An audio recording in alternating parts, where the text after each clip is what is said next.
Welcome.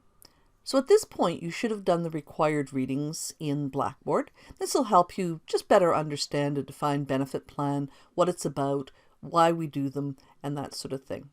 This video is going to walk you through the exercise that's in the textbook on page 1179.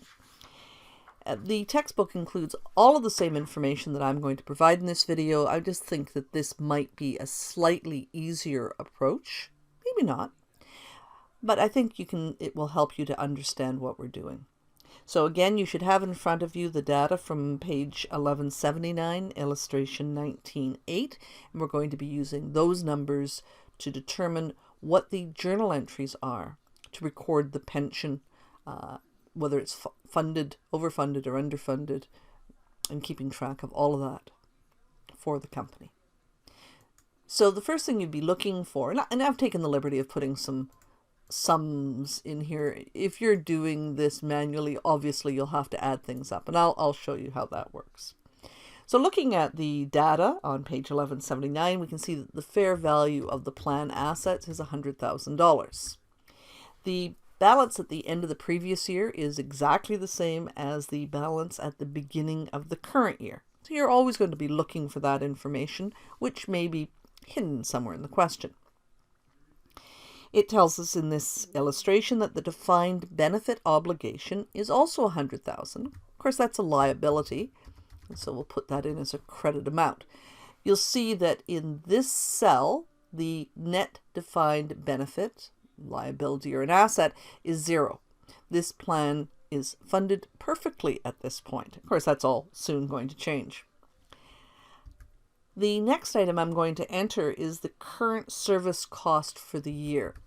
That is an expense, and the current service costs represent an obligation to our employees that we'll have to satisfy in the future. So it also gets entered under the defined benefit obligation as a credit, more liability. The question tells us that the interest or discount rate is 10%. And so the next thing I'm going to do is to simply enter the amount of the obligation, the financing costs associated with that. That increases our obligation by $10,000.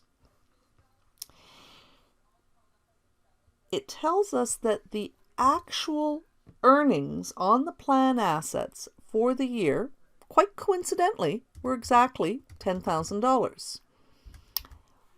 You can imagine that that's not likely going to happen.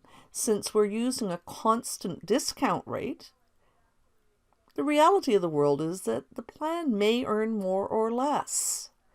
But right now, for simplicity's sake, we're just showing that the plan assets, $100,000 at 10% is $10,000, and everything's peachy keen, and we have no difference. So there is no net amount to enter anywhere.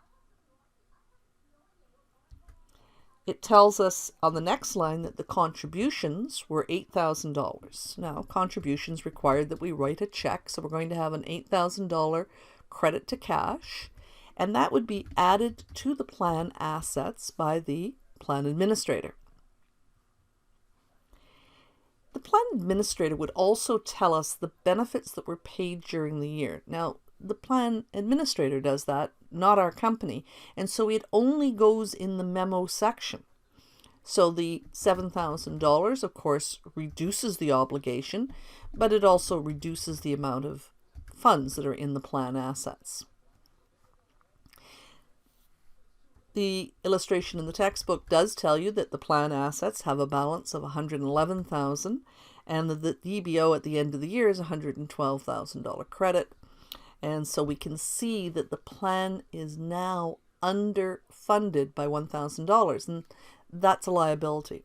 So I'll remind you that this is the information that is contained in our records. This part is just keeping track of what the plan administrator is telling us, and we're comparing it, we're reconciling it, making sure that we understand what's happening. The financial statements, though, will only show this $1,000 as being underfunded. This is useful information to the plan, to the users of the financial statements. And now it's very easy to create the journal entry. You can see that the annual pension expense is $9,000, and that's a credit to the defined benefit asset or liability account.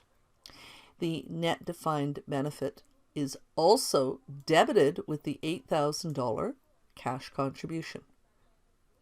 So that's probably the simplest example you're going to get, and hopefully that's straightforward. If you're unsure of where the numbers are coming from or where they're going, I suggest looking at this video again and following along, and perhaps get a pension worksheet out and try doing the illustration in the textbook and then comparing it to either the answers in the textbook or to this illustration. Now, next thing we're going to do is we're going to look at 2017, and we're going to add a little bit of complexity to it.